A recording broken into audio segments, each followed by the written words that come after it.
Então, é o que o Jair estava falando, o Odmar também. Eu, particularmente, eu entrei no seminário, eu não tenho pretensão nenhuma de ser pastora, né? Então, eu entrei no seminário porque eu já tinha muita vontade de aprender um pouco mais. Então, se isso tudo que o Jair falou, que ele ficou muito confuso na época, no início e tudo mais, mas se nós estamos conhecendo.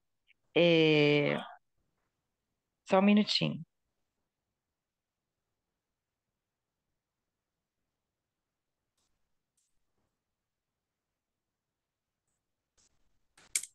Ah, desculpa.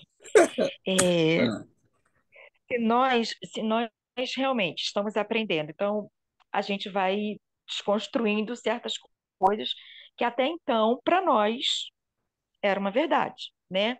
E aí o Odmar, ele termina aí com a fala dele, que ele vai pregar no domingo e ele está sem saber o que fazer.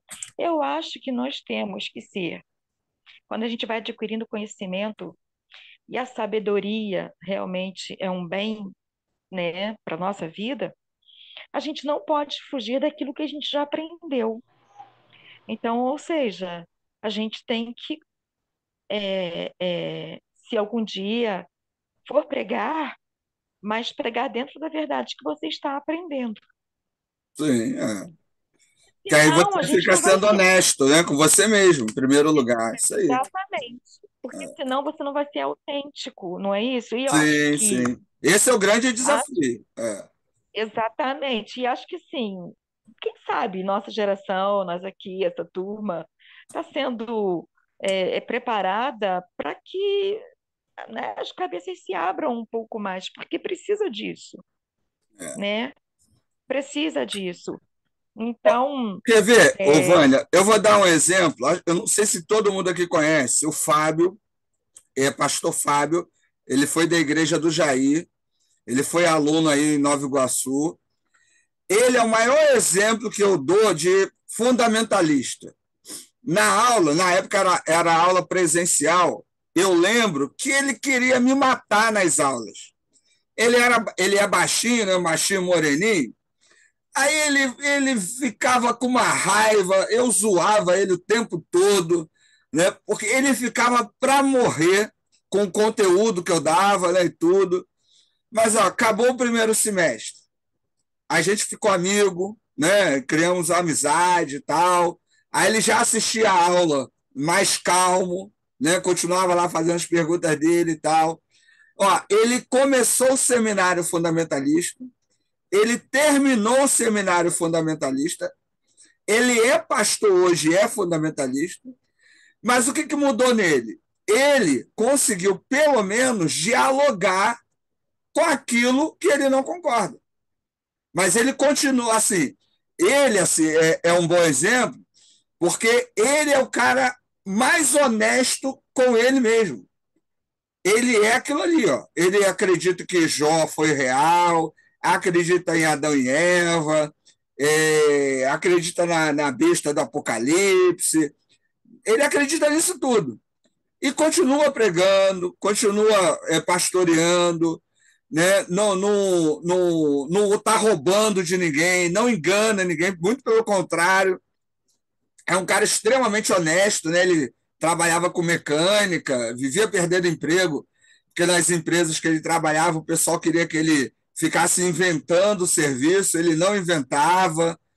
Então, assim, é uma pessoa que aprendeu a ser honesto com ele mesmo, não mudou por causa do seminário, mas o que ele aprendeu no seminário de diferente, ele pelo menos aprendeu assim, ó, existe essa corrente, essa não é minha, né? Mas ele tem os argumentos dele, ele tem os fundamentos dele. Então, eu acho que é mais ou menos isso que a gente tem que ter muito claro, né? É saber quem a gente é. Por quê? Porque isso vai gerar em quem está nos ouvindo confiança. Eu acho que isso é importante, né? Independente da abordagem. E quando eu digo abordagem aqui, por exemplo, eu não estou falando de Silas Malafaia, Edir Macedo, esses caras são ladrões, esses caras são enganadores, esses caras não têm abordagem. Eles inventam coisas, né? R.R. Soares. Esses caras são pilantras da fé. Mas, quando eu falo de abordagem, é gente que está preocupada em ler a Bíblia, estudar, ensinar na igreja, pastorear, né? É gente séria. Esses caras não são sérios. Eles não têm nenhuma abordagem para poder identificar eles. Que é pilantragem isso. Né? Todo mundo que usa a Bíblia para ganhar dinheiro é pilantra. Isso não é abordagem de método, de estudo, de leitura. Isso é engano. Então a gente não está falando desse tipo de coisa. Então, o fundamentalista, necessariamente, né, alguém que faz a leitura doutrinária, não é um enganador, né? Um histórico crítico, né? Um político social, não é alguém que não tem fé, né? Geralmente o pessoal fica ligando essas duas ideias. Mas são pessoas que leem a Bíblia, né? De abordar. É claro que tem os exageros em qualquer linha, mas são pessoas que seguem um método. É isso que eu acho que seria legal a gente ter, né? E é isso que a Valéria está falando aí, essa questão da honestidade, primeiro com você mesmo, né? Porque, gente, não dá para enganar. Eu já contei isso para vocês. Colega pastor, ele virou para mim, eu sou histórico crítico. Aí você prega sobre dízimo na tua igreja? É claro, né, Ricardo? Eu falei, então não é histórico crítico, porque não tem como pregar sobre dízimo, dizendo que a pessoa tem que dar 10%, se você é histórico crítico. Ele, mas aí eu vou ficar sem ter entrada na igreja. Falei, não tem problema você pregar sobre isso. O problema é você ficar dizendo para os outros que é histórico crítico, porque você não é. Então, seja honesto para as pessoas e diga que a sua leitura é doutrinária. Ele ficou sem graça e tal, mudou de assunto. Por quê? Porque é esse tipo de percepção que a gente precisa ter, até para que as pessoas entendam o que é, né? O que é a leitura de cada um. Eu acho que hoje, né, nesse meio aí de mídias sociais, né, de tanta coisa, né, em relação à comunicação tá avançada, a gente precisa ter isso muito claro. Né? Eu acho que o caminho é esse. E honestidade é tudo, né? Honestidade não dá dinheiro, mas eu acho que cristão, né, por princípio, tem que ser honesto, né? Porque senão não é cristão, né? Vamos lá, vamos continuar aí, né? Eu usei o livro de Jó, vamos usar o livro de Esther, né? Que foi até um exemplo aí que eu mandei o material. Nas abordagens fundamentalistas e doutrinárias, o livro de Esther vai ser encarado como uma história real, né? Na doutrinária, a doutrina vai dizer ali qual é o papel da mulher, por exemplo. Existem doutrinas, leituras doutrinárias. Quando eu digo doutrinária, é doutrinária, né? Da igreja, né? Grupos de igreja. Existem igrejas que a mulher não pode ser pastora, a mulher não pode ter liderança, que a mulher tem que vestir roupas específicas, não pode usar brinco, não pode usar maquiagem, né? Ainda hoje tem grupos assim. Então, nunca vai ver Esther como um exemplo de liderança feminina, né? De empoderamento feminino, nesse tipo de leitura. Agora,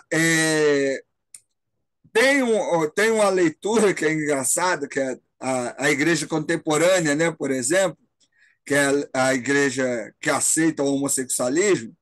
Eles fazem a leitura doutrinária, né? Eles criaram a doutrina, né, onde o homossexualismo é aceito. Por exemplo, nesse grupo, eles defendem que no livro de Ruth, por exemplo, que Ruth é lésbica, né? Que ela tem um relacionamento lésbico ali com a sogra dela, né? Noemi, né? Noemi, né? Ruth e Noemi. E aí defendem ali que elas têm um relacionamento lésbico, por exemplo, para defender, né, a leitura deles. Então, assim, a leitura doutrinária, às vezes, ela vai impor a forma como nós lemos. É igual ler questões cristãs do Antigo Testamento. Isso é uma leitura doutrinária.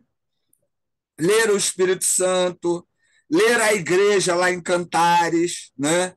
Alguns dizem, por exemplo, que Esther é um exemplo de alguém que está defendendo a igreja. Isso é leitura doutrinária, é uma leitura cristã. Cristianizar o Antigo Testamento é uma leitura doutrinária, né? Então, só para a gente ter uma ideia de como a doutrina ela é forte. Agora, numa leitura crítica, o livro de Esther, ele é uma construção. Alguns acreditam que ele é uma história que teve alguns fatos que são reais, mas, de maneira geral, é uma história fantasiosa, criada para poder justificar a festa dos Purins, né, que é onde se comemora a libertação, né, do povo de Israel ali naquele período, e essa festa é celebrada até hoje lá em Israel. Então, seria uma construção. O gênero literário é o gênero de novela. Novela não quer dizer que não seja real, né? Houve alguma coisa de real ali, mas o livro tem uma construção mais fantasiosa. E que o objetivo seria demonstrar que o povo foi liberto. No livro de Esther, por exemplo, nem se cita o nome de Deus. Nas leituras fundamentalistas e doutrinárias, se diz que não tem o nome de Deus, mas se percebe Deus por trás da história. Cara, é só na perspectiva doutrinária mesmo que se percebe Deus ali, né? Se eu for ler o texto pelo texto, Deus não é citado, Deus não aparece. Então, por que o livro de Esther está na Bíblia judaica?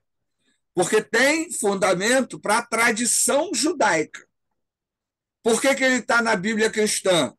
Porque ele foi alegorizado, né? Então, ao ser alegorizado, cristianizado, ele foi aceito também na Bíblia cristã. Então, dependendo da abordagem, a gente pode até falar da data, mas o conteúdo e o objetivo vão mudar.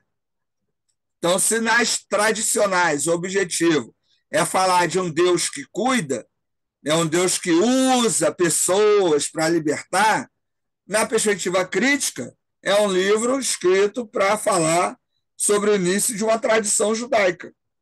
Ponto. Né? Então, cada abordagem vai tratar o livro, a mensagem e o impacto dele de maneira diferente. Como é que a gente vai trabalhar isso, gente? Com que materiais a gente vai trabalhar isso? E aí é o que a gente vem falando ao longo das aulas. Nas abordagens fundamentalistas e doutrinárias, você tem os comentários, você tem as introduções.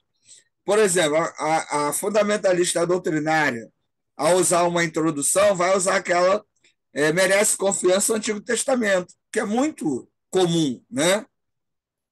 Em relação ao Novo Testamento, vai usar os livros do LED, né? Que são mais tradicionais, do Carson também, né? Que são material mais tradicional. Nas perspectivas mais críticas, aí eu vou pegar lá no Antigo Testamento, introdução socioliterária à Bíblia hebraica. No Novo Testamento, a gente vai pegar lá a introdução ao Kimmel, né, a introdução ao Novo Testamento do Kimmel. Então, esses materiais é que vão dar base para cada tipo de abordagem. Porque, independente da abordagem, outro detalhe que você tem que ter em mente é que nada cai do céu. Ah, eu vou orar, Deus vai falar. Não é assim que funciona. Ah, Ricardo, mas eu queria pregar, aí eu orei, Deus me deu a mensagem, vidas se converteram. Pregar não é estudar a Bíblia. Pregar qualquer um prega. Estudar a Bíblia não é qualquer um. Pregar, Deus usa qualquer um. Para estudar, depende de você sentar na cadeira, abrir o livro e ler. Então, não é qualquer um que faz isso. Então, pregar as grandes verdades da Bíblia. Deus salva, Deus perdoa, né? Jesus Cristo morreu pelos nossos pecados, Jesus ressuscitou. Pregar isso aí qualquer um prega. Agora, estudar é sentar, abrir o livro e ler. Isso não é qualquer um que faz. Nem todo mundo vai ler grego, nem todo mundo vai ler hebraico, nem todo mundo vai ler os materiais que a gente lê, nem todo mundo vai saber o significado das palavras que a gente fala. Por quê? Porque aí eu preciso ter um determinado nível cultural, eu preciso ter pelo menos um nível médio, eu preciso saber ler, escrever e compreender o que eu leio e escrevo. Porque tem muita gente nas nossas igrejas que lê e escreve, mas não compreende o que lê, não sabe interpretar o mundo à sua volta. Então, para estudar, não é qualquer um. Por isso que a gente está aqui. A gente está aqui para ajudar as pessoas a compreender o texto bíblico. Então, nem todo mundo tem dinheiro e tempo para fazer o que a gente faz. Então, nós, não quer dizer que somos melhores, mas a nossa função é diferente das pessoas. Então, por isso que eu tenho que ter um material adequado, comentários, né? Se eu sou da linha fundamentalista doutrinária, comentários da minha doutrina, comentários tradicionais, né? Se eu sou perspectiva crítica, comentários exegéticos, comentários que vão trabalhar o processo de produção do texto, as línguas originais, né? E aí, ao longo das aulas, a gente tem apresentado vários aí para vocês. Então, o material que eu uso é importante. Por exemplo, o Odimar estava aí falando sobre o que pregar, né? A dúvida, e aí, e agora? Né? O que falar, o que fazer, que caminho seguir. O caminho, o que decide muito isso, nessas nossas decisões, é o material que você tem, é o material que você tem acesso. Aí você para lá em frente à sua estante, aos seus livros, você vai lendo uma coisa aqui, vai lendo outra coisa ali, e isso vai, né, revigorando as ideias. Como os mais crentes gostam de falar, Deus vai falando, Deus vai mostrando. Né? Eu tinha um colega no seminário que uma vez ele me perguntou como é que eu preparava para pregar, né?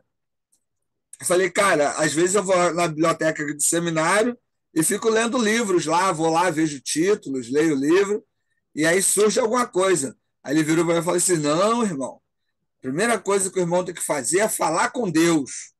Aí eu falei assim: quem disse que Deus não está falando comigo através dos livros? Aí ele ficou sem graça, mudou de assunto, né? E continua lá falando de outra coisa. Então, assim, Deus fala, né? Então, muito do que a gente vai usar tem a ver com o material que a gente usa. Você tem, Ricardo, eu tenho um monte de livros do Moody. Então, se você é de uma perspectiva mais tradicional, beleza, você vai usar os do Moody. Agora, se a sua perspectiva é mais crítica e você vai usar o material do Moody, vai dar problema, né? Que aí você vai querer explicar uma coisa, o livro vai estar dizendo outra, e você não vai ter palavras para explicar aquilo que você acha que é, e isso que é muito importante. Por que a gente precisa ler? Por que a gente precisa ter material? Porque a leitura nos dá as palavras, nos mostra como explicar aquilo que está aqui dentro, né? Então, a leitura é importante nessa perspectiva. O que eu achei muito legal quando eu comecei a estudar teologia é que alguns professores eles me ensinaram a colocar para fora aquilo que eu tinha dentro da cabeça. Eu falei, poxa, é isso aí, ó, pô, legal, né? Aprendi como falar sobre isso, né? Então, a leitura vai nos ajudar nisso.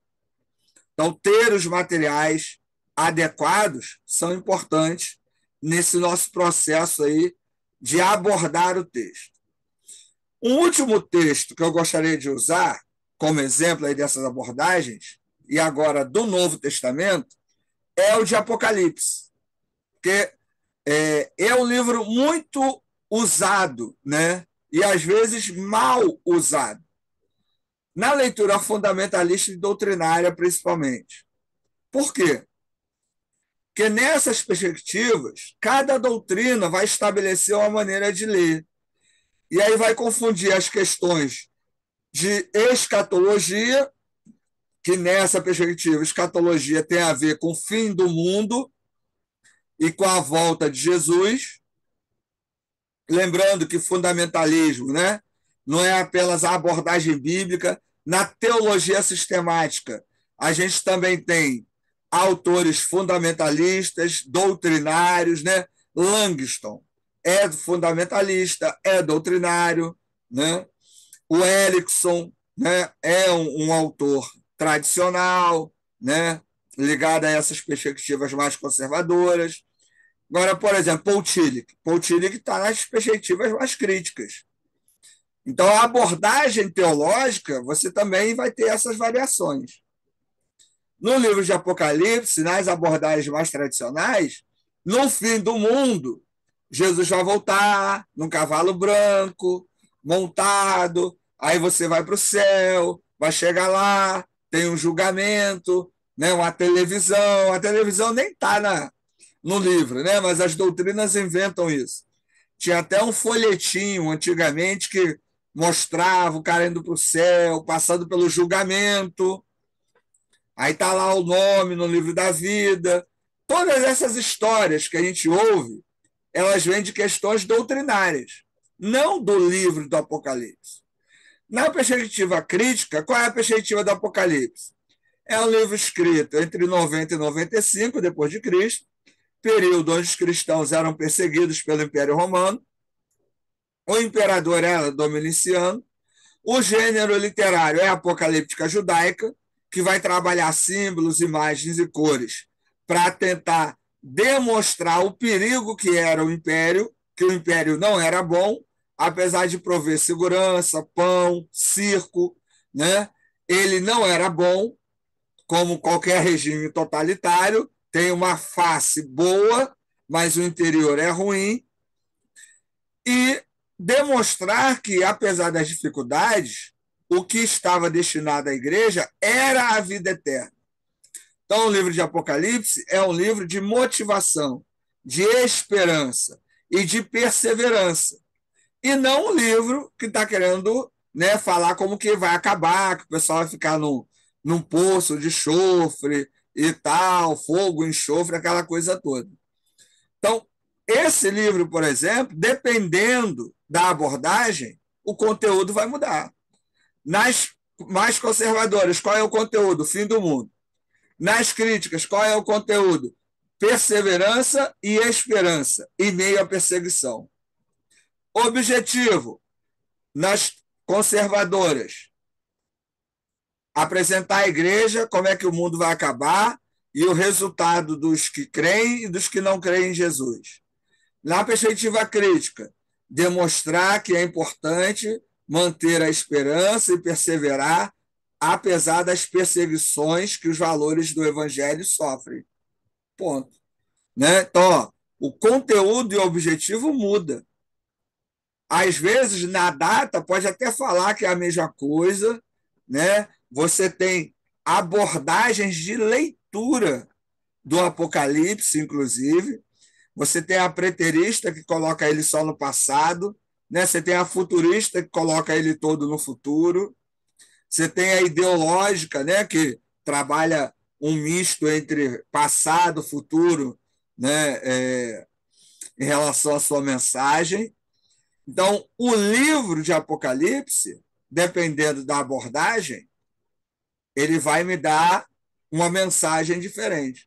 Ricardo, qual é a maneira certa de ler o Apocalipse? Vai depender da abordagem. Ricardo, qual o melhor livro para eu estudar Apocalipse? Vai depender da abordagem. Na minha igreja, logo assim que eu entrei, eu comecei a fazer um estudo sobre Apocalipse. Eu montei o estudo. A minha abordagem é histórico-crítica. Então, o meu material vai estar ligado a essa perspectiva. Se você pegar um material, né, de um autor mais conservador, a perspectiva vai estar ligada a isso. Se você pegar o material dos adventistas, vai estar ligado à doutrina adventista. Se você pegar o material da CPAD, né, da Assembleia de Deus, vai estar ligado às perspectivas pré-milenistas dos pentecostais. Né? Então, dependendo do material que você usa, você vai estar influenciando o grupo que você está dando aula, né, na IBD. Uma vez um aluno aí do seminário virou para mim, levou a revista da IBD e falou assim: Ah, Ricardo, lá na minha igreja a gente está usando essa revista. A revista era da editora do R.R. Soares. Aí eu falei: Você não é batista, não? Você tinha dito que era batista? Ela sou. Eu falei: Mas essa revista não tem nada a ver com a doutrina batista. Ela, então, esse é o meu problema, que a revista aqui está falando um negócio que eu não concordo. E agora? Eu troco de revista. Ah, o meu pastor não concorda. Eu falei: Então, você tem duas opções para o seu grupo. Você apresenta duas versões, a que você acha e a da revista, ou você se anula e lê isso aí.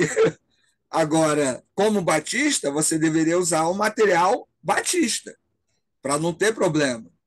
Ela eu já falei com o pastor, mas ele acha que não, que ele gosta desse material. Eu falei, então, o seu pastor, ele tem uma tendência doutrinária que não é batista. Então você vai ter sempre problema com isso. Então, assim, a gente precisa tomar cuidado, até nos materiais mais simples. Material para criança, às vezes, né, que o pessoal usa, que é barato, aí vai usar um material doutrinário que não tem a ver com a igreja. Então, até isso influencia, né? Então, o material que a gente vai usar é fundamental para esse tipo de trabalho. Então, a exegese vai depender da abordagem. As abordagens que a gente tem é fundamentalista, doutrinária, histórico-crítico e político-social. Na nossa caminhada, o ideal é você ir se identificando com uma delas. Qual é melhor, qual é pior? Não tem isso. A gente tem abordagens que são diferentes. O ideal é você entender qual é a sua caminhada, recolher, ter material que te ajude a entender, a buscar argumentos e, a partir daí, passar a pregar e a ensinar de maneira mais honesta possível com aquilo que você acredita, com aquilo que você sabe, entendeu? Então é isso, gente. Hoje a ideia era falar isso aí, né? É um tipo de conversa que serve tanto para o antigo como para o novo, e aí martelar mais uma vez essa importância da abordagem, porque às vezes, dependendo da abordagem, você vai ter resultados diferentes, né? Então é bom a gente ter esse tipo de ciência, né? De consciência. Saber que a abordagem vai me levar a uma mensagem diferente. Então é importante saber onde a gente está pisando. Alguém quer falar alguma coisa? Quer fazer alguma pergunta? Algum comentário, reclamação? É uma boa aula, professor. Tranquilo? Então, beleza. Então é isso. Então, por hoje é só. Daqui a pouco eu mando a aula gravada lá para vocês. Valeu? Tá bom. Boa noite, professor. Valeu, gente. Boa noite aí, bom Boa descanso noite, para boa todos. noite aí. Bom Valeu.